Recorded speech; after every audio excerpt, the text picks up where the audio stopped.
All right, welcome everyone, and I'll let Nicole, if you want to call us to order. Great. It is Monday, April 13th, and we are having a committee of the whole meeting. We are meeting specifically today to talk about, let me pull up our agenda. The fire mitigation plan. The fire mitigation plan. Um, I will accept a motion for the agenda. No move. Second. Got a motion, a second? All in favor? Aye. Any opposed? Okay, so that brings us to our first order of business, which is the fire mitigation plan discussion, and I will pass the mic back to you, Chris. All right, thank you, Madam President, and Director Blake, welcome. Hey, thanks. Right. All right, great to have everybody together today for this committee of the whole meeting focused on our wildfire mitigation and wildfire risk planning. It's not lost on anybody the level of risk that we're facing right now. I think folks understand how dry it is. This is, the precipitation records or lack thereof, the lack of precipitation this year has reached a new low level. And that shows up in a lot of different ways for our local economy. But of course, it also has a huge impact on the amount of fire risk that we're going to face over the next 6 to 8 months. In some ways, the idea of a fire season has kind of disappeared. We actually had an ignition a few weeks ago, and the first responders got right on it and put it out quickly. But in some ways, we really can kind of throw the idea of a fire season out the window because it's all year round now, and depending on the weather conditions, and we know this is going to be a particularly tough summer because of the amount of fuel and the dryness that we're experiencing. So with that tough background out of the way, I wanted to talk just a quick preamble on what brought us to this moment for this discussion for the board. We've talked a lot over the last year plus about mitigation efforts. You saw things like the Los Ranchitos project. We're taking that model and using it in subdivision after subdivision, in feeder after feeder in our system to make sure that we're doing everything in our power to mitigate vegetation and lower the risk of interaction with our system that might cause a fire, might cause a problem. I think that's going well, but it's never fast enough. It's never enough budget.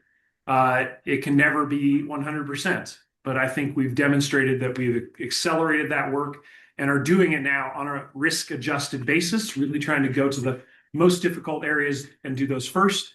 And that was really what the Los Ranchitos project as a pilot project really demonstrated that, and we'll continue to aggressively pursue those mitigation efforts. It also means bringing new tools to bear on things like inspection. So we've talked about the new drones that we've purchased on behalf of our membership to more rapidly inspect with higher fidelity, with drone data, on-site inspection, as well as overhead satellite imagery. Lots of different tools and data sets that we're bringing to bear to improve our mitigation efforts. But it also leads us to that discussion today, which is, are there moments where the conditions are such, because of the weather and because of the fuel supply and the dryness, where we need to change the way we're operating our system, change the operational settings of our distribution infrastructure? And the answer, I think that is very clear to everyone who's been paying attention to the electric industry in the last 10 years, is the answer is yes. We do need to be able to change our operational stance, our profile. I've kind of joked with people, there's sort of DEFCON 1, DEFCON 2, DEFCON 3. So we have something very similar we're going to be presenting today. How do those adjustments happen? What are the thresholds? What is the data and the analytical tools that we're going to be using to shape the operational stance of our system? And in the most extreme case, how are we preparing for a public safety power shutoff? That is a term nobody wants to talk about, the PSPS, but it is a stark reality because of the situation we face. So that's what today is focused on.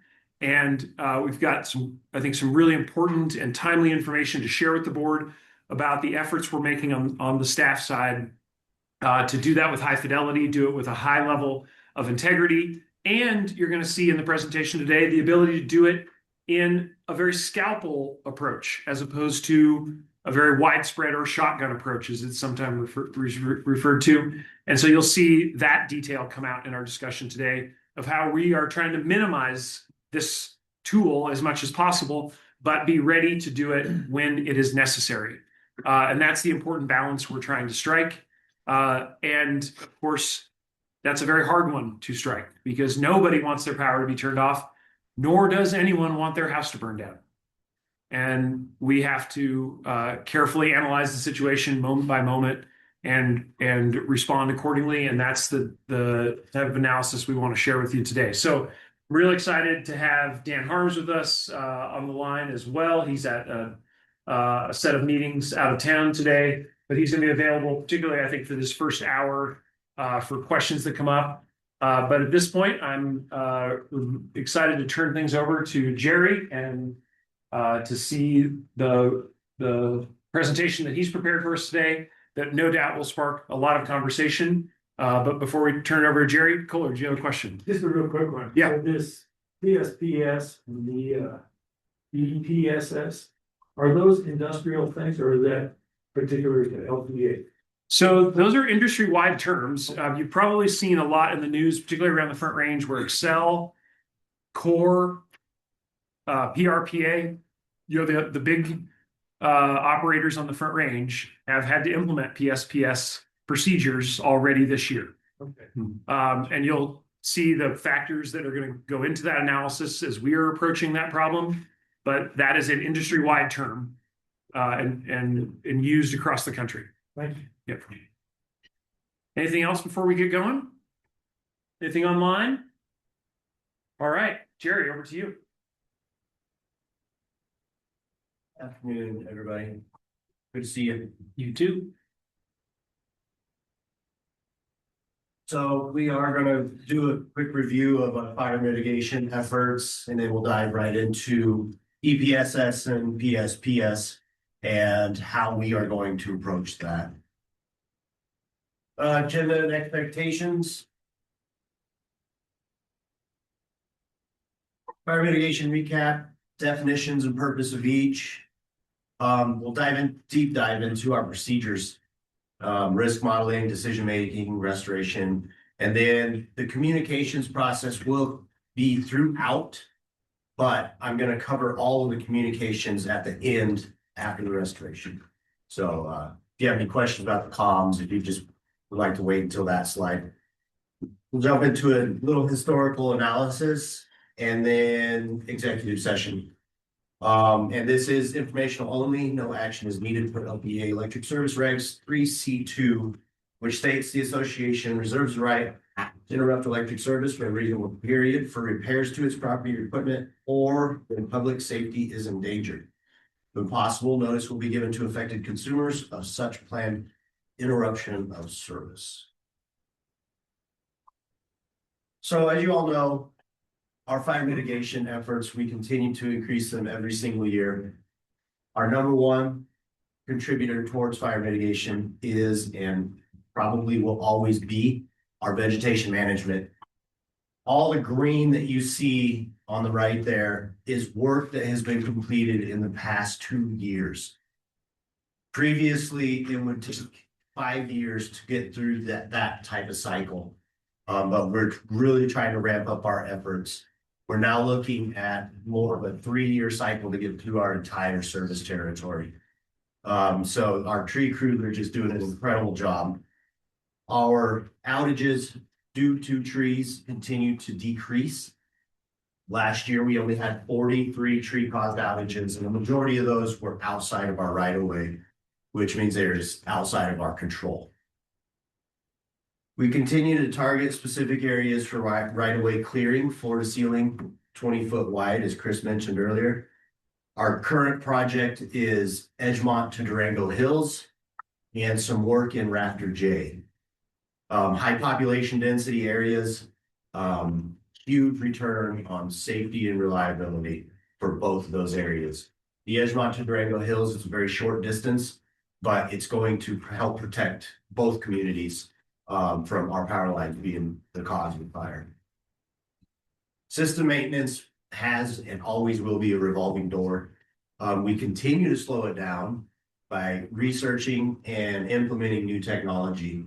For example, we are moving away from wooden cross arms and braces. We will be implementing and purchasing only fiberglass moving forward. They're more resilient, they last longer, and the maintenance is very low to minimal to zero, all the way to zero maintenance for the 50-year lifespan that they're expected. So between that with our pole inspections and redirect pole replacements, we continue to harden the system. And you know, it'd be great to never have to do any maintenance, but that's just part of the job. Our quality control has vastly improved over the past 5 years. With new installations, capital projects, replacements, and rebuilds. The addition of a project manager and the addition of an inspector have continued to strengthen the future of our system with consistency, high expectations, quality control. We didn't have those two positions 5 years ago, and work just was not consistent. So you never knew what you were going to get. Our drone program, CEO Hansen mentioned earlier, it's still in the preliminary stages. We continue to certify pilots in-house, but those pilots also have other job duties that take precedence. We do continue to build the program. It's just a matter of actually dedicating time and manpower to just drones. As you all know, we had a major outage over in Pagosa on Friday. We are going to patrol with drones that entire stretch of line to see if we can't find the problem. It did not show its face on Friday. We hope that the drones are going to find it for us. Once we fully implement our drone program, it's going to enhance our inspections to help us further harden the system through increased maintenance and targeted maintenance. PSPS, the main reason we're here today. Public Safety Power Shutoff, PSPS, is a wildfire mitigation tool that is used by utility companies to limit the risk of wildfire ignition due to downed equipment or debris. This is a common mitigation practice used during hot, dry, and windy conditions when fire risk is high. The intention behind a PSPS is to keep our communities safe. Issuing a PSPS is not our first choice and is not something that we will do lightly. LPEA will always work to restore power to our affected members as quickly as is safely possible. The difference, EPSS. This is an enhanced power safety setting, EPSS. They are advanced protective, highly sensitive relay settings that control substation and line reclosures to limit the possibility of causing a spark when hazards such as tree branches or wildlife contact power lines by de-energizing the line with minimal or no reclose attempts. This decreases the risk energized lines causing a fire, but increases the chance of unplanned outages. More sensitive system, more outages we more than likely will experience. So these are the DEFCON 1, 2, and 3 that CEO Hansen mentioned earlier. Green is where we want to live, normal operations. This consists of, if a tree branch gets in the line, it will make 4 attempts to reclose that line. It de-energizes it, recloses up to 4 times before it completely de-energizes the line. That's where we want to. It's not the life that we are living now. Fire settings, yellow. This would be DEFCON 1. This is our first EPSS setting. This consists of 1 fast reclose and then lockout. So we're cutting out 3 attempts. I'll get into the threshold levels later in the meeting and how we came to these.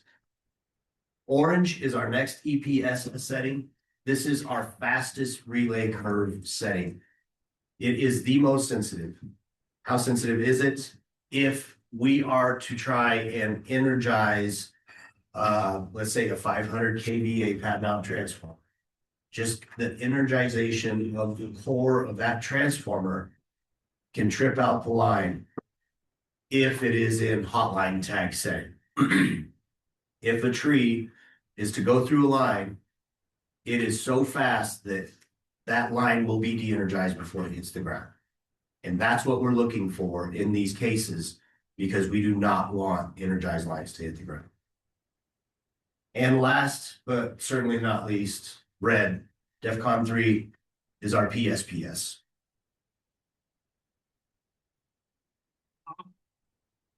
So we have partnered with 2 third-party companies.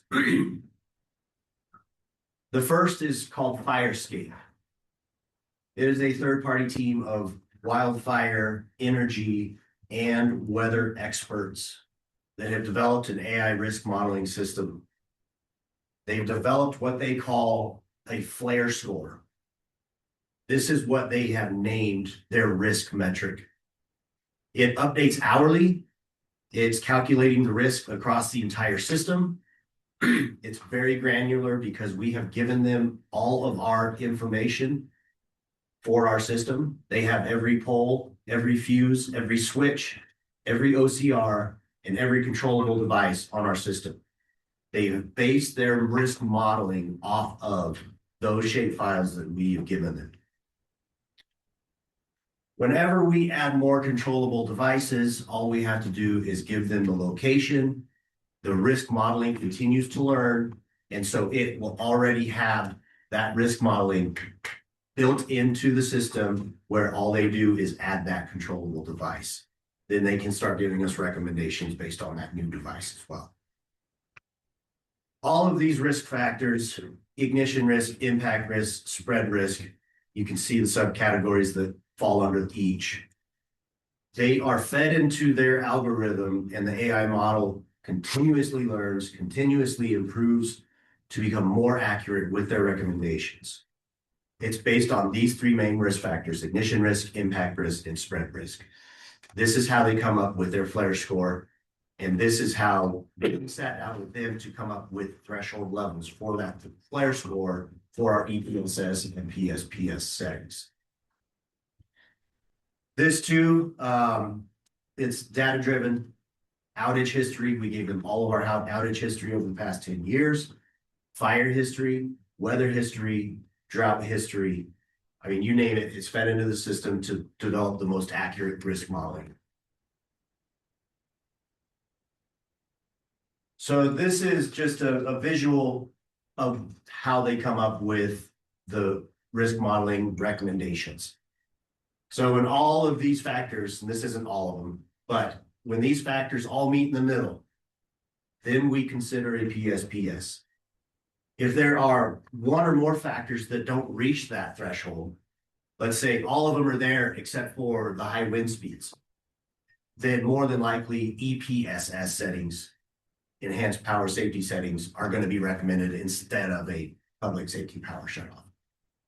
Like we said, PSPS is our last resort for safety. And so all of these things have to meet up before we consider a PSPS.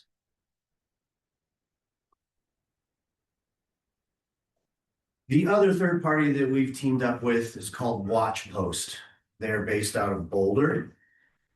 And what they do is develop and operate a web-based weather station platform. They developed and built these weather stations. We currently have deployed 3 weather stations throughout our service territory.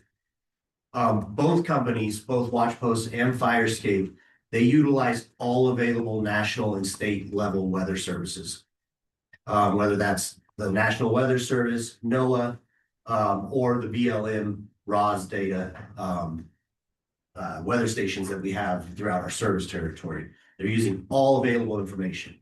What these stations have done is really target specific areas that are overlooked by the available weather stations. So again, it was data driven. We went through, found some problem areas that maybe during a red flag warning, we still had issues with high winds and outages.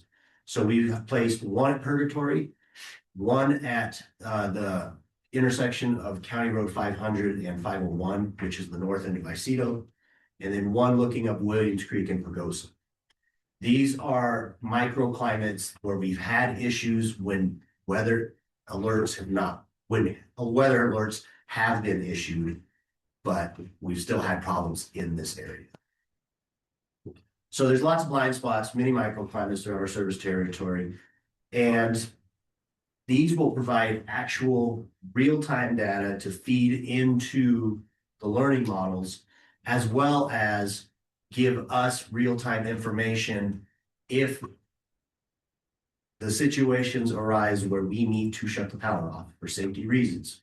We can do so with data-driven information. We're not just making a call. We're seeing wind gusts up in the 60s. There's possibility for emergency reasons and safety reasons. We can shut the power off. Have that actual data back us with our decision. Jared, can I ask a question? Yeah. I'm assuming like both of these organizations send you messages and say, hey, take action, or this is what's going on. I mean, they don't have any control over like shutting things down on their end, right? Nope, I'll get into that here shortly. Okay. So the decision making. We actually will receive daily emails with updated 7-day forecasts. Every single day we'll receive an email with 7 days out saying conditions look great, no recommendations necessary. Or at that 7-day mark, it'll say extreme conditions are predicted. We will be recommending an ESPS on day 7. Within those 7-day forecasts, if risk is high at any time within those 7 days and specific thresholds are met, that's when those recommendations will come through the emails for either EPSS or PSPS. If either are recommended, then the email updates continue. They occur daily. And as we continue to grow closer to that 7-day mark or the recommended time period, the accuracy increases. So Firescape at 7 days, they have a 60 to 7% confidence that the forecast is going to be accurate and that the recommendation will actually happen, whether that's EPSS or PSPS. At the 4-day mark, they're 90 to 95% confident. And then at the 24-hour mark, they are 99% confident that the extreme weather event that they have forecasted is going to happen.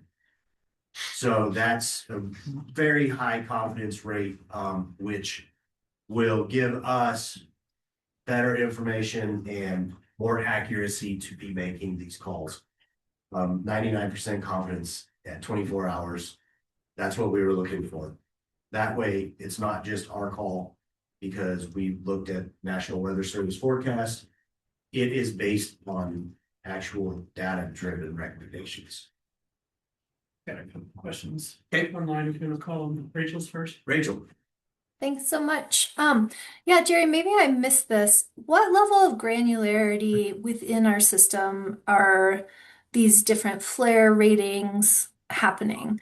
Is it just one blanketing the entirety of the system, or can it say target this line over in Pagosa or this zone? I'll get into that further Okay. in here's Yeah. Oh.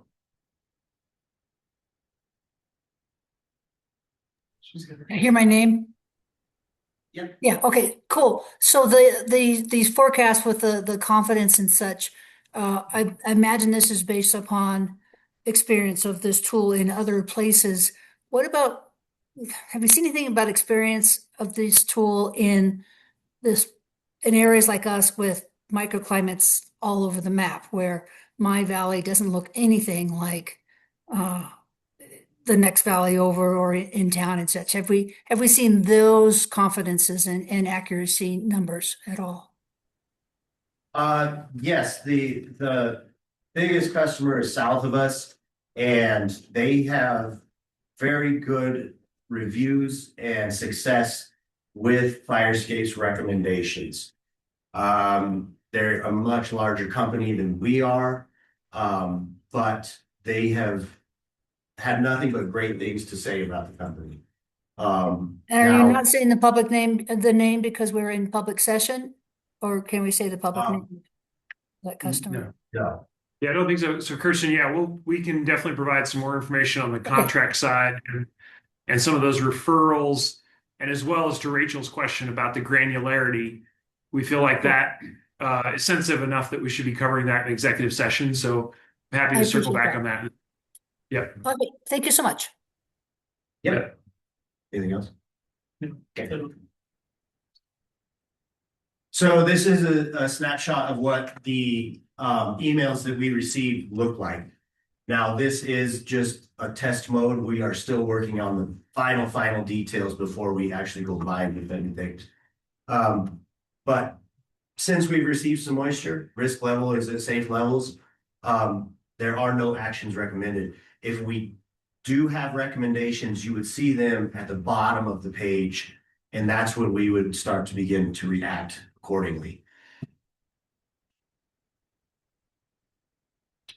As I mentioned earlier, we are going to focus on that 7-day forecast and the recommendations.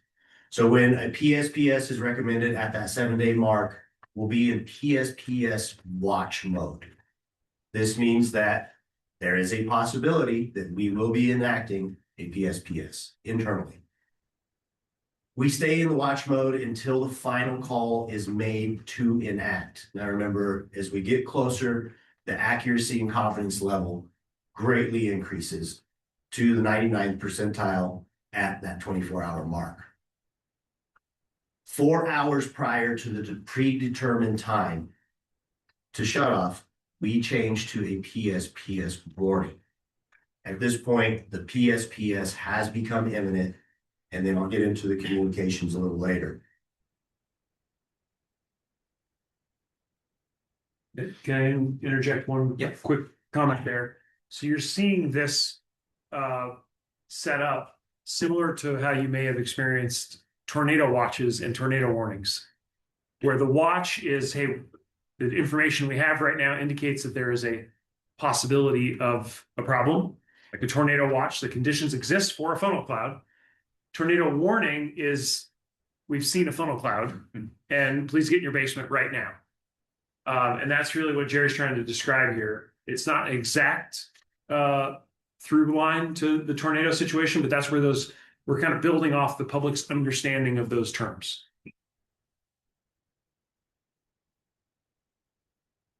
All right, the restoration. With 7 days notice of a PSPS, we will have sufficient time to pre-plan the restoration process. Now, we will not begin restoring the PSPS zones until the extreme conditions have subsided and the recommended PSPS event timestamp has passed. So when we get a recommendation, it will give specific times that they recommend the power be shut off. So it'll be like 10 a.m. to 6 p.m. We will not start restoring power to those specific zones until after that 6 p.m. mark, and after our weather stations are showing that we have reached safe levels to start doing so. Now, we will know the locations and how many members are going to be affected by each PSPS. Whether it's one zone or multiple zones, we'll know exactly how many miles of line, how many poles, how many members, the critical infrastructure on those lines, and we can make our plans for restoration accordingly. Now, what we won't be able to do is plan for the outages that are not part of the PSPS.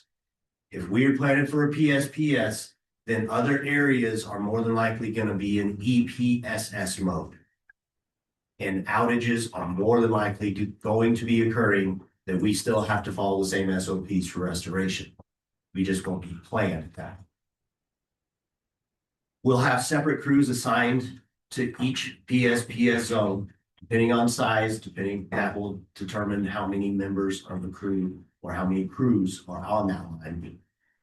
And then we will also have all qualified employees patrolling when necessary. Now, like I said, we're gonna have 7 days to plan for this. At this point, we will have asked for assistance from neighboring co-ops and from our mutual aid agreement. And also our contractors, depending on the size of the predicted PSPS.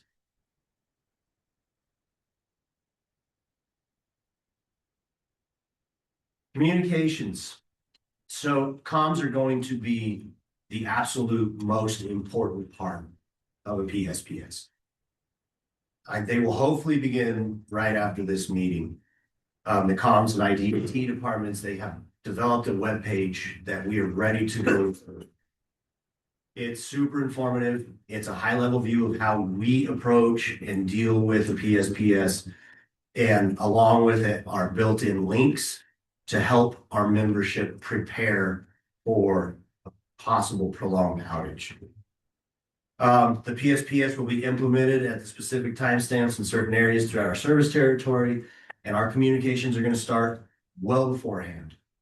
At the 7-day forecast, our comms will go to our leadership team. If we have a forecast and a recommendation that we're going to have a PSPS at day 7, I'll contact the leadership team, let everybody know. I will also reach out to the offices of emergency management. They can then reach out to their stakeholders and let them know. And that's in both counties. Now, both counties, they don't operate the same, so it's going to be a different approach with each, but the message is still going to be the same. 3 to 6 days, our comms will go to our internal staff and those key external stakeholders that I was talking about. Now, we will be giving those key stakeholders, the OEMs, the messages that are going to be given to their stakeholders. We want to be in control of the messaging, so it will come from us. They all are aware of this. It was mentioned during our tabletop exercise that we hosted last week. And so we want to be in control. We don't want messaging going out that we haven't approved or given to them, because the public is going to be up in arms to begin with. 2 days prior to a PSPS, this is when we will set up our internal incident command center. It will be in this room, and we will go through the ICC steps, follow the proper steps, and CEO Hansen, he will appoint certain people to be the heads of operations, comms, etc. And it is run just like an ICC would be at our OEM center. 24 hours. Oh, at this point, the board is notified, and comms to our membership within the projected zones will go out. Your power may be shut off in the next 24 to 48 hours. Now, at this point, 24 hours prior to, 2 days prior to, we are 90 to 95% confident that this weather event is going to happen. At the 24-hour mark, we are 99%. That repeat messaging is going to go out to the membership that is going to be affected. It's not going to go to the entire membership at this point. Just those that are going to be affected by the PSPS. We will know those zones. At the 4-hour mark prior to a PSPS, this is when the warning is issued. We have teamed up with both IPAWS over in Archletter County and the reverse 911 system here in Plata County. They will send out a reverse 911 call that will hit every cell phone in our service territory. And it will say, PSPS will be enacted. Your power may be shut off soon. It's a great way to reach members who probably they may not have updated information on our with La Plata Electric. So we are trying to reach people at every single level possible. This will also reach tourists that are in the area and give them an idea. If they go to a store, power's out, they'll know about it. CDOT has also, Sure. yeah. I got confused on like sort of location specific messaging and area wide messaging. The thing you were just saying with reverse 911, It sounded like what I heard was that's area-wide messaging. So whether you're in a potential or likely PSPS zone area, or not, you'll still get this reverse 911. And I assume, of course, it'll have some sort of information about, it may or may not be in your location, or it will be in this location or We something. won't give the specific locations through the reverse 911. Okay, But what they will be able to do is, once we implement the outage, Mhm. they'll be able to get on our OMS outage map, Mhm. our public outage viewer, and they'll be able to see whether they're a planned outage or not. Okay. So they show up as either green or red, is that correct, with their planned or unplanned? I believe that's those are color differentiations, and they'll be able to look at the map and see if they're part of the PSPS or if they are part of just another outage that occurs. okay, CDOT has also offered messaging on their CDOT boards as you travel in certain areas. And we will put messaging on there as well. That PSPS has been implemented in certain areas throughout our service territory. During the PSPS, it will be constant communications through every channel that we have.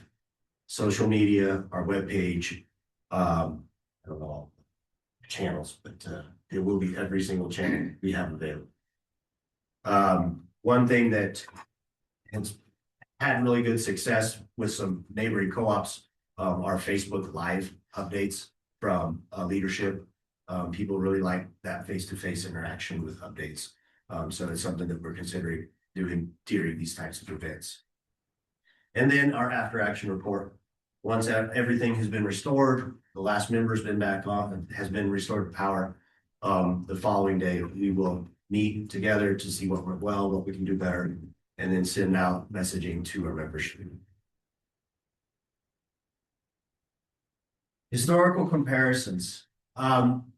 We have already been implementing EPSS or enhanced power safety settings for the past 2 years. Over the past 10 years, we've seen an average of 43 red flag warnings that affected parts of our service territory per year. That's an average. Over the past 2 years that we've had EPSS settings enacted, only once have we had the line trip out. Now, all of these settings were set in fire settings. We have not implemented hotline tag yet, which is the most sensitive. So we will more than likely, once we implement hotline tag, see more outages. But that's saying a lot that with our fire settings set that many times, we only had one trip out. So that was one reclose and then lockout. Now, the cause behind that, we believe, was high winds and lines slapping together. It was extremely windy that day that it did happen. PSPS, past 5-year modeling.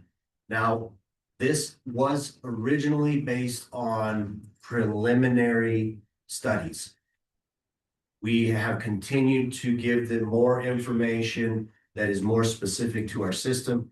We have a meeting this Thursday with the company Firescape to really look into this with much bigger scope.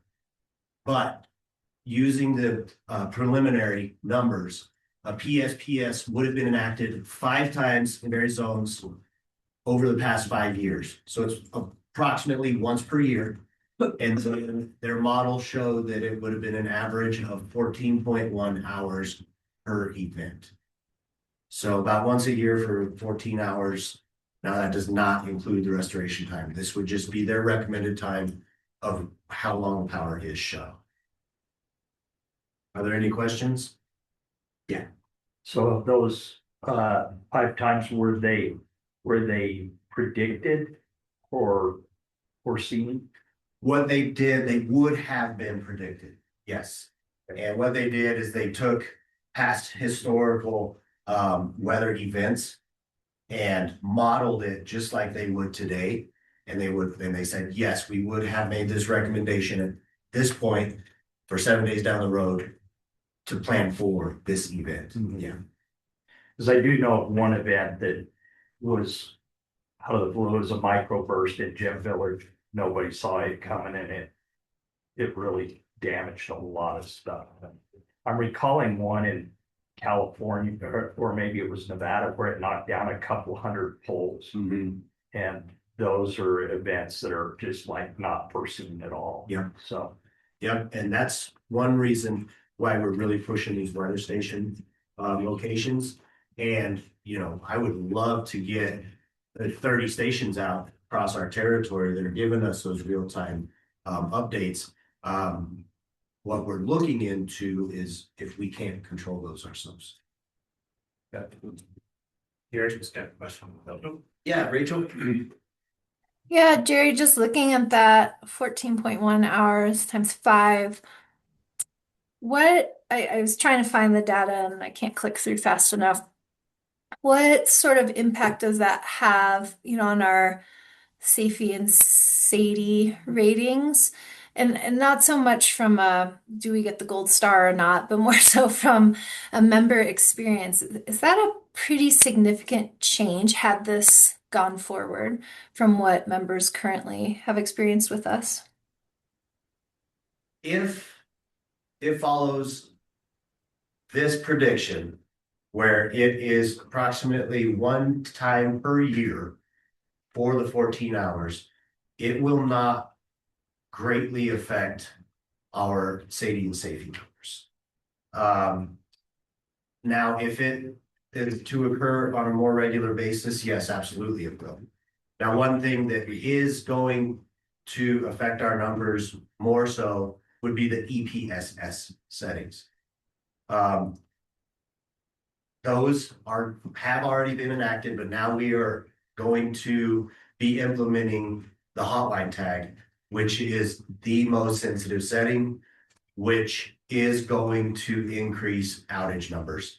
But that being said, I will take higher SADI and safety numbers than a wildfire any day. 100%. It also just makes me curious, and maybe this is coming later, and if not, I'll put a pin in it for end of discussion. But right, this is such forward thinking and preventative and critical work. And it's coming at the same time that we're shifting power supply, and people are curious if their reliability is changing at all due to that. And so I could see some importance around a really focused comms and messaging, just letting folks know about this new effort we're taking to mitigate wildfire risk, especially in this dry year. Yeah, totally. The final comment in the parentheses does not include restoration time. What is that process? I would think if it's PSPS, it might be a pretty easy restoration, unless you don't know if something happened. I'll get into that a little Okay. further in the next session. Got it. Yeah. And I got a few questions. You said the replacing the cross arms on the poles with fiberglass, is that where most of the problems kind of start, or The fiberglass arms are much stronger. And so if a tree is to go hit the line, a lot of times we'll see the cross arms or the braces break. This should cut down on that. And then it should also, it's another form of protection. When wildlife, they can still get shocked on wooden arms. A lot of them have ground wires battened to the bottom of them, so it kind of defeats the purpose of isolation at that point. So fiberglass arms, our main goal with this is just to try and harden the system, protect wildlife, and then also cut down on maintenance costs. okay? So we can really utilize more of those costs towards specific right-of-way clearing, those kind of. But I'm assuming, I mean, that's a multi-million-dollar project over years to. It is, but the cost comparison in the long run is going to save us tens of thousands of dollars, if not more. And so will you replace them when they're a problem, or will you, in the Correct, all high. new installations and will be the fiberglass arms. So- We're not gonna go through and replace every cross arm with them. Right, But for all of our rebuilds, some things of that nature, then yes, we will be using them. okay. Yeah. And then in the analysis, I don't know if you can answer this, but in the analysis of, high risk areas. So, for example, is like Los Ranchitos a lot more vulnerable and more dangerous than, say, the city downtown Durango, or, kind of.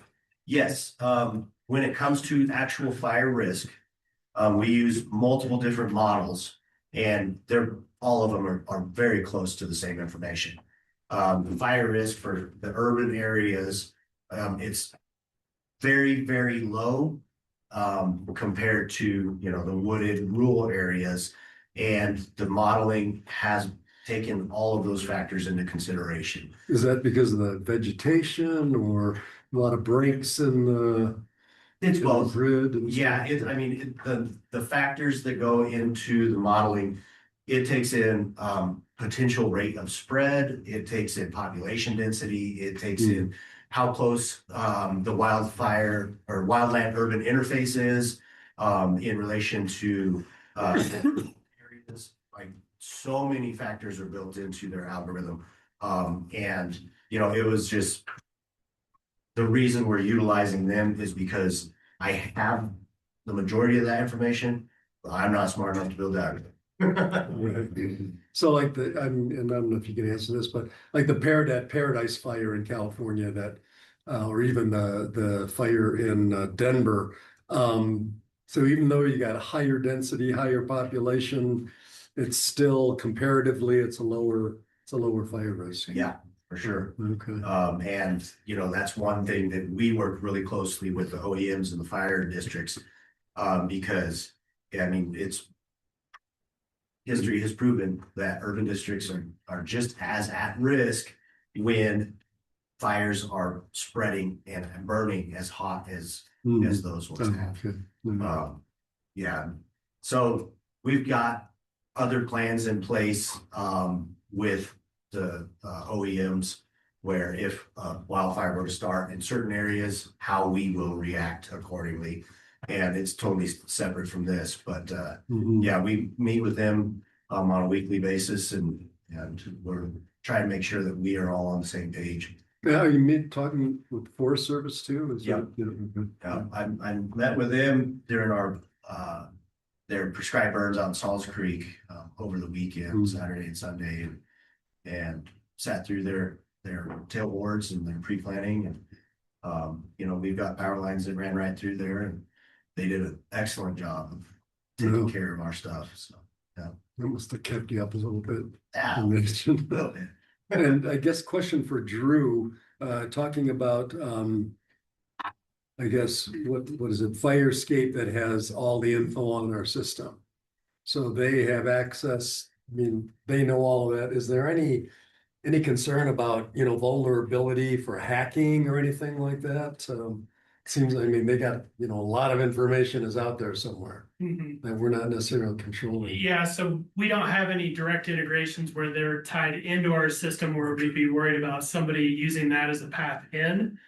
But you're right, they need to protect that data that we provide to them. And that's just part of your NDAs and assuming some trust there. Okay. Yeah. Jerry, you said something, iPause? It is the reverse 911 system. Oh, that's which it. utilizes. Yeah. Okay. And then I guess the only comment I would have, on the comms plan is, two comments actually. As a director, I would like to be informed on that 7 day. If we're getting a warning at 7 days, I'm not going to talk about it, but I would like to know that. I don't know how other directors feel about that, but just to be in the loop early, so we're not taken by it. Because anyway, that's just kind of. And then and you said it's 2 days prior when most people will get the information. 4 days. 4 days. Okay. Yeah. Okay. 4 days. We will send out at that 48-hour time period, we'll send out comms to the potential affected members. Okay. And we can pull member lists off of those circuits. And as long as their contact information is updated, they will receive a notification that within the next 24 to 48 hours, their power may be shut off.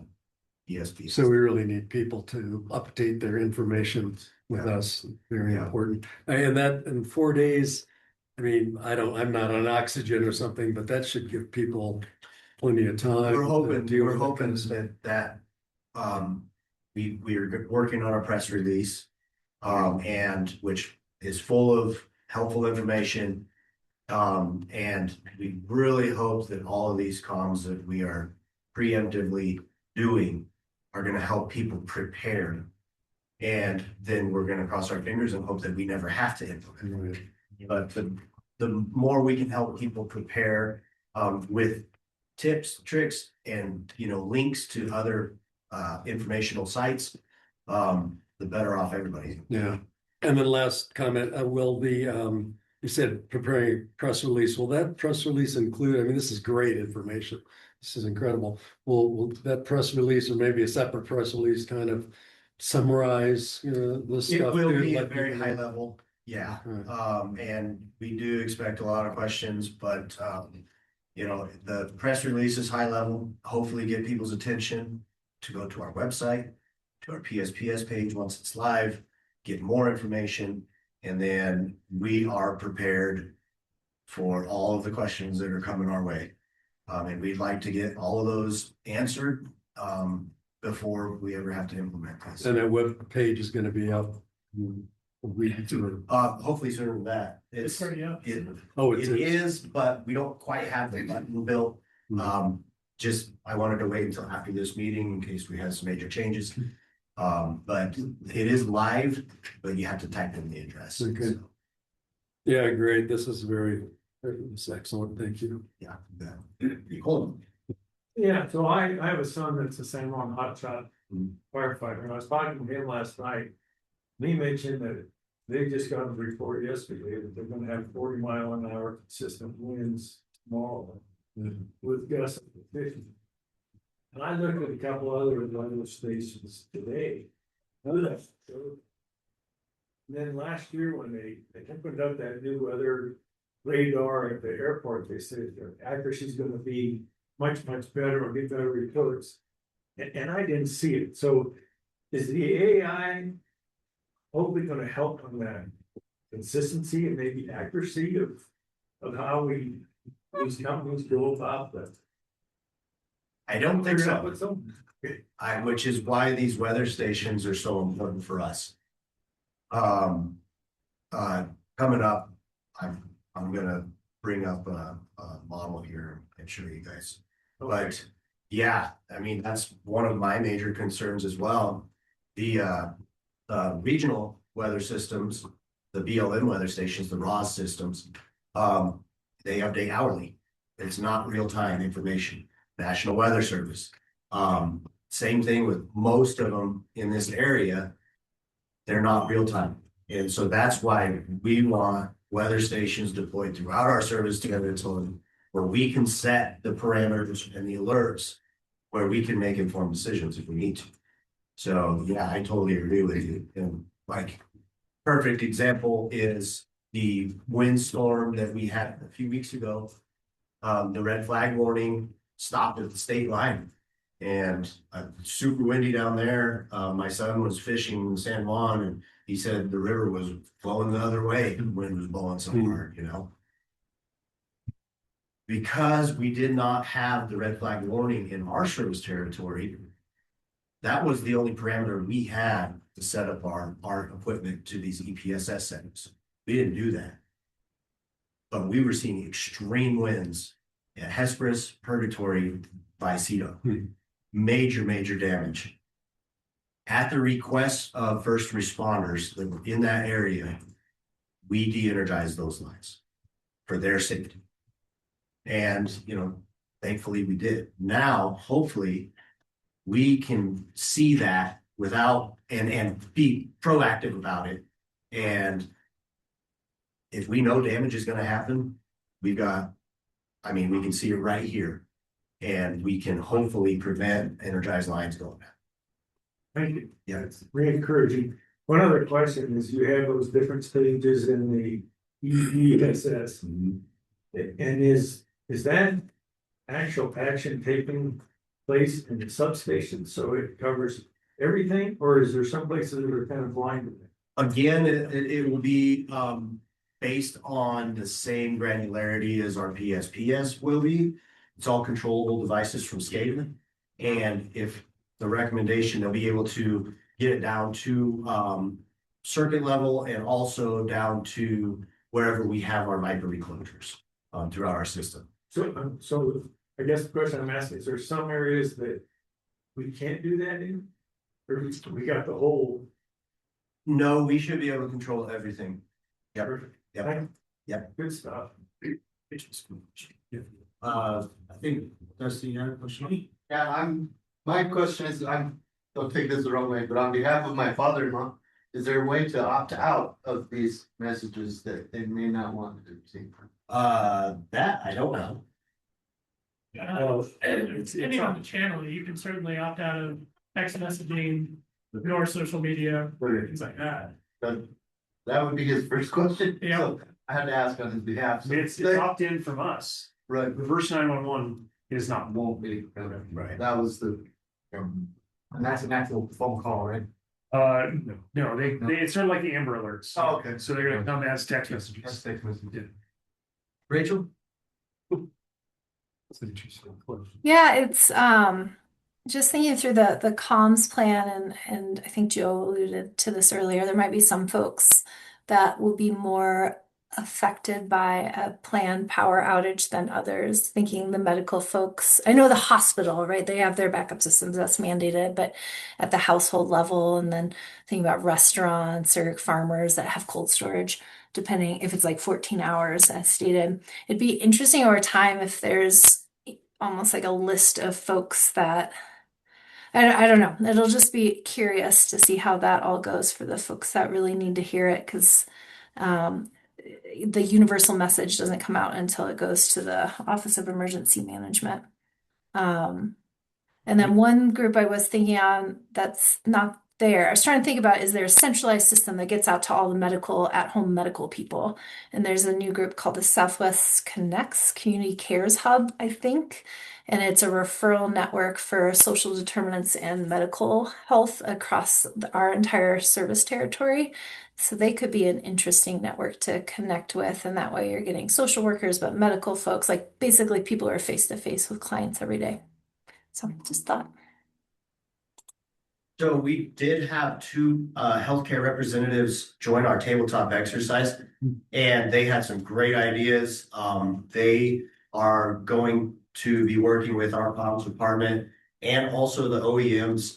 It got brought up, if somebody needs assistance, let's say they've been out of power for hours, and they call us to let us know they need to move, they're running out of oxygen or whatever. Both the healthcare representatives said that they are willing to step up and help. And then also local sheriffs and police departments said give them a call and they can help out. So the tabletop was great. We had tons of success and great conversations. And same thing, it's just the communications are going to be number one, the number one priority. And we're going to have to nail them all throughout the entire event. Now we do have lists of all of our medical membership, and so messaging will go out to them specifically as well. Dude, y'all are style. Nice job. Dave? Yeah, just on the critical circuits such as the airport, Mercy, sewer plants, water, and also the fires, etc., and the police on their backup generation is 2.1 hours out. Say it's 5 to 10 hours or more for restoration. Have you discussed how long they can go? I mean, I'm assuming most of them are on maybe natural gas generation, but if they're on propane, etc. And also, to Rachel's point, you have the grocery stores, and I know after 14 hours, you're gonna be buying, or they're gonna be paying for all their freezer stuff. Have they had an opportunity to discuss, do they want to do something on their side for backup generation just for their freezer cases, refrigerator cases? That's tens of thousands of dollars in one event, a loss for them. And so also with CDOT and the city, et cetera, you have a intersection, the light goes out, you have a battery, it usually blinks red for 4 to 5 hours and then it's over. Is there a plan to get out stop signs, et cetera? So I'm not trying to dig into the granularity, but there's certain things that if they know that it's coming, they can prepare for it and not have all these costs to it. Yep. Or they'd have their own plan to take care of their refrigeration, et cetera. Yep. So we have plans with the OEMs for the critical infrastructure. Right. And if there's a piece of critical infrastructure that is going to be affected by PSPS, then we're gonna do everything we can to do switching within that 7-day period to make sure that they're not part of it. We're gonna get them off of that. So let's say the grocery store in the city market in Pagosa. There are ways, if it were to be affected, we have plans in place to keep that central hub, hospital, grocery store, sheriff's office, that central part in power. And the great thing is we are going to know where these locations are so we can put these plans in place. Traffic signals, great piece of information came from the tabletop. They have an entire crew that when traffic lights go down, they dispatch them to specific areas because those batteries, they're like a 2-hour life, and then some of them don't even work. Yep. So the state patrol has an entire group set up just for that, which I did not know until the tabletop. Oh, Right. And then the second thing is, I know they looked at the history, and I'm looking at more of a black swan. In the history of the 5 years, has there ever been an entire county, Archuleta or La Plata, that went out versus just zones? Because it's bad enough if it's everything out, you can't do the switching within the city of Pagosa, et cetera. Right. Not from a PSPS event. Okay. They're very granular. Now, as we learned Friday, Thursday, the entire towns can go out. Yeah. From different causes, but for the PSPS events, they were very granular, localized. And then executive session question for Graham on the left. That is all I have for public. Any more questions? All right, folks, ready to kind of dig in a little bit more on the system specific information? Okay. Anything online? No. Okay, Yeah, I got a terrific. question. I'm not on my regular computer. Can somebody text me the executive info? Yeah, no problem. We'll Thank get you so that much. text. Yeah. Okay, let's go ahead and switch over. Folks want maybe just a 5-minute break? Yeah. Okay. Yeah, quick break. We'll come back in at 10 past. Great. See you soon. To the executive session. I'm going to come back into the public Zoom link to let folks know that we've wrapped up the executive part of this discussion around PSPS, covering specific operationally sensitive data and commercial contracts. We've now ended that discussion, and this meeting is adjourned.